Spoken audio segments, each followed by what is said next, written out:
Saya salah satu mahasiswa di Universitas Widya Gama Mahakam Samarinda, Prodi Ilmu Administrasi Negara. Jadi saya di sini akan menjelaskan mengenai materi pengantar administrasi pembangunan sebagai bentuk tugas akhir yang diberikan oleh dosen pengampu mata kuliah administrasi pembangunan, yaitu Ibu Trisnawati Mirza Eryani SSMSI. Jadi saya di sini akan menjelaskan mengenai apa itu administrasi pembangunan, apa perbedaan administrasi pembangunan dengan administrasi negara yang dilihat dari ciri-ciri mereka, lalu bagaimana ide pokok administrasi pembangunan, lalu seperti apa ruang lingkup administrasi pembangunan, dan apa sih hambatan dalam pembangunan. Baiklah, langsung saja kita masuk pada materinya. Stay terus ya, let's go! Jadi, sebelum kita masuk pada penjelasan administrasi pembangunan, di sini saya jelaskan lebih dahulu mengenai pengertian administrasi. Jadi, administrasi terbagi menjadi dua pengertian, yaitu secara umum dan secara sempit dan secara luas.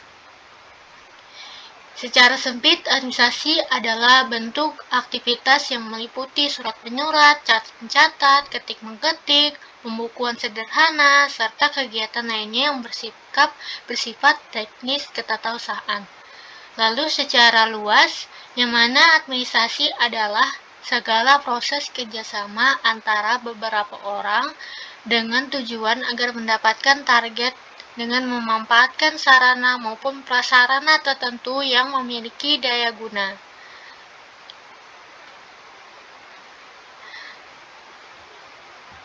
Jadi, pengertian administrasi pembangunan adalah seluruh usaha yang dilakukan oleh negara atau pemerintah untuk memperbaiki atau melestarikan pertumbuhan di berbagai aspek dalam rangka usaha pencapaian tujuan yang telah ditentukan.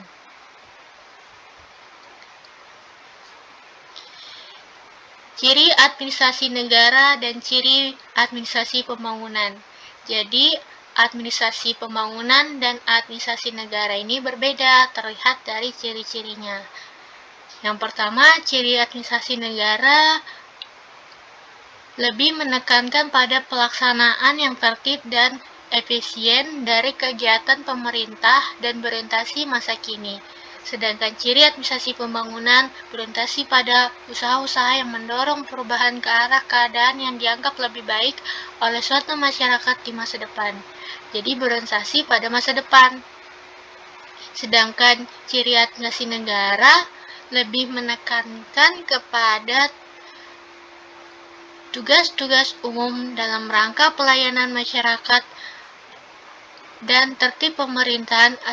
Jadi administrasi lebih bersikap pelayanan umum, sedangkan ciri kedua administrasi pembangunan lebih kepada pelaksanaan tugas-tugas pembangunan dari pemerintah. Dalam hal ini adalah kemampuan untuk merumuskan kebijaksanaan pembangunan dan pelaksanaan yang efektif. Jadi administrasi pembangunan lebih bersikap penggerakan pembangunan. Yang ketiga, ciri administrasi negara. Administrasi negara lebih fokus kepada kerapian aparatur administrasi itu sendiri, sedangkan ciri administrasi pembangunan yang ketiga lebih fokus kepada administrasi dan kebijaksanaan dan isi-isi program pembangunan tersebut.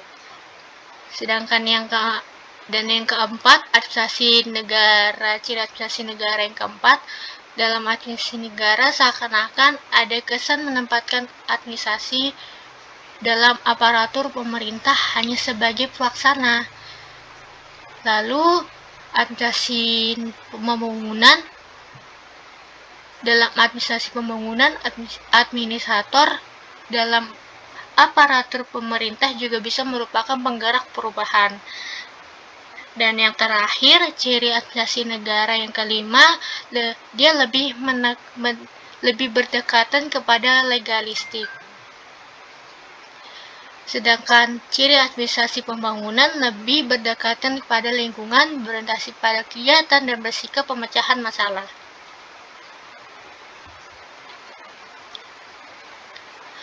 Adapun ide pokok yang penting apabila kita berbicara mengenai pembangunan, yang pertama, bahwa pembangunan merupakan suatu proses. Proses berarti suatu kegiatan yang terus-menerus dilaksanakan. Proses itu dapat dibagi menjadi tahapan-tahapan tertentu. Pentahapan tersebut dapat dibuat berdasarkan jangka waktu, biaya, atau hasil tertentu yang diharapkan akan diperoleh. Yang kedua, bahwa pembangunan merupakan usaha yang secara sadar dilaksanakan. Artinya, pembangunan tersebut memang dilaksanakan secara real dan berkelanjutan. Yang ketiga, bahwa pembangunan dilakukan secara berencana dan perencanaan itu berorientasi kepada pertumbuhan dan perubahan. Yang keempat, bahwa pembangunan mengarah kepada modernitas. Modernitas di sini artinya sebagai cara hidup yang baru dan lebih baik daripada sebelumnya, serta kemampuan untuk menguasai alam lingkungan dalam rangka usaha meningkatkan kemampuan swasembada dan mengurangi ketergantungan kepada pihak lain.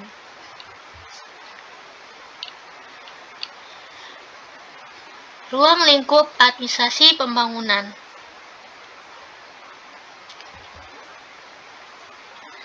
Yang pertama, kebijakan penyempurnaan administrasi negara.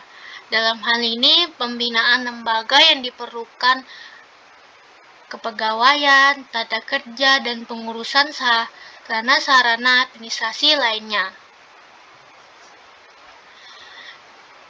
Yang kedua, penyempurnaan administrasi perencanaan dan pelaksanaan pembangunan, yang terbagi menjadi dua, yaitu proses perumusan kebijakan, pembangunan, dan pelaksanaan kebijakan dan program yang efektif. Di sini proses perumusan kebijakan pembangunan, misalnya perumusan kebijakan dalam program-program pembangunan sering tercermin dalam suatu rencana pembangunan atau suatu kerangka kebijaksanaan yang konsisten. Sedangkan pelaksanaan kebijakan dan program yang efektif, ini diperlukan penyusunan instrumen yang baik, kepemimpinan, koordinasi, dan pengawasan, serta yang penting dalam administrasi pembangunan ialah membangun partisipasi masyarakat tersebut.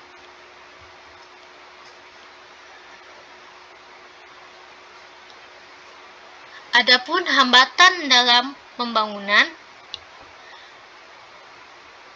menurut Wallis 1989, ada beberapa hal yang menyebabkan timbulnya hambatan dalam pembangunan, antara lain, yang pertama, kurangnya kesadaran atau kemampuan mengenai betapa buruknya kinerja administrasi dalam atau bagaimana perbaikan usaha yang harus dilakukan.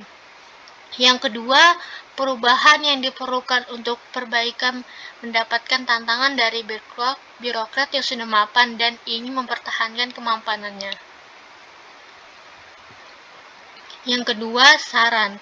Rencana atau program penyempurnaan administrasi seringkali terlalu umum, kabur, dan tidak jelas, serta sulit diterapkan secara konkret.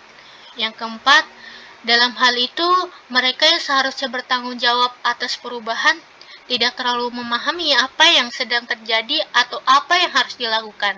Yang kelima, kegagalan sebelumnya menyebabkan keputusasaan atau sikap acuh tak acuh karena menganggap apapun yang dilakukan tidak juga berhasil.